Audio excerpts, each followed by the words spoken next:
Hello friends, welcome to AQYS YouTube channel. This session is a part of our quick revision series Prelims Atulya. In today's session, we'll talk about important basic terms related to Indian polity. Actually, we are continuing our previous session. In the last session, we spoke about some important basic concepts related to Indian polity. And in today's session as well, we'll discuss some important terms related to Indian polity. So let's get started. First, we'll talk about rights. Now, what are these rights? Actually, rights are claims. Okay, so these are merely claims of people. Okay, so these are merely claims of people. So when you say that I have this right, I deserve it, so you are claiming something. So when these claims are socially recognized, okay, socially recognized, then these claims become rights. Okay, so when your claims receive the social recognition, then claims can be termed as rights. Now there are many kinds of rights. Okay, you have natural rights, legal rights, economic rights, moral rights, constitutional rights. But in today's session, we'll focus on three kinds of rights: natural right, legal right, and fundamental rights. Because understanding about these rights is very, very important, because soon we'll be studying about fundamental rights in our upcoming sessions. So we'll try to understand about natural rights and legal rights and fundamental rights. So what are natural rights? Now, there are some rights which we inherit from the nature. Okay, so even before the existence of the society, there used to be a state of nature. Okay, so before the existence of a society as an institution, there existed a state of nature. Now, in this state of nature, there wasn't any law, there wasn't any rule. Okay, so it was a lawless society. Okay, so there wasn't any social recognition. Now in this society, we had some natural rights.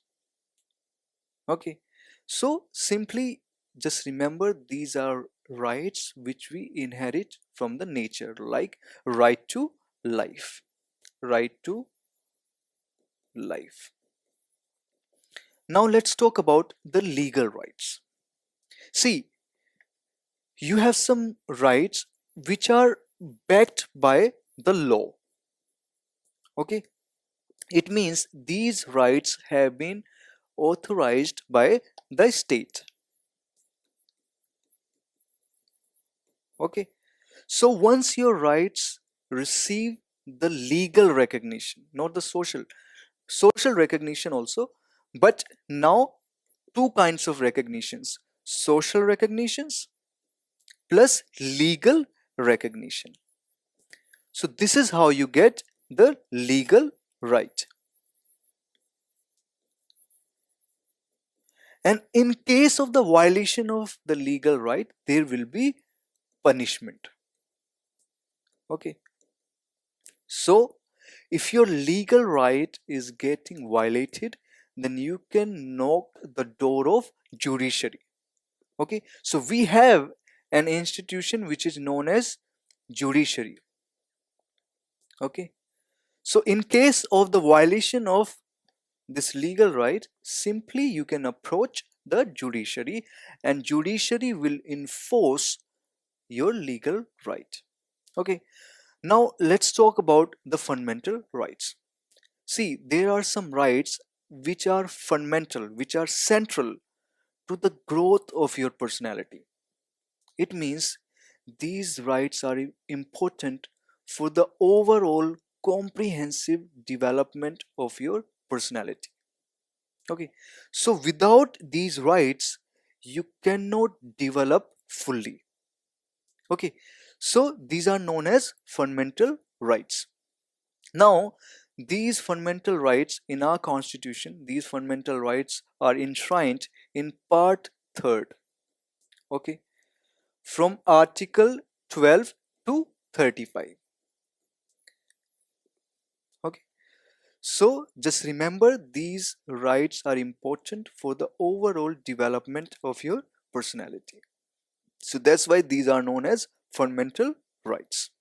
Okay, so in the upcoming session, we'll be discussing about all fundamental rights comprehensively. Now let's talk about duties. So let's try to understand what duties are. Suppose you have this society, okay, and some people are living in this society. Now you should be able to understand that these people have constituted this society. Like every person is an integral part of the society. What I'm trying to say is that actions of one person will impact the lives of other people too. Okay, so that's why there are some norms in the society which every person has to follow, so that there will be peace in the society, there will be harmony in the society, there will be stability in the society. Okay, so every person is morally obliged to follow some norms so that we can achieve the ideal of welfare in the society. Okay, and these obligations, these norms are called duties. Okay, in fact, duties and rights, these are related. Okay, if you say that I have right to privacy, this is your right.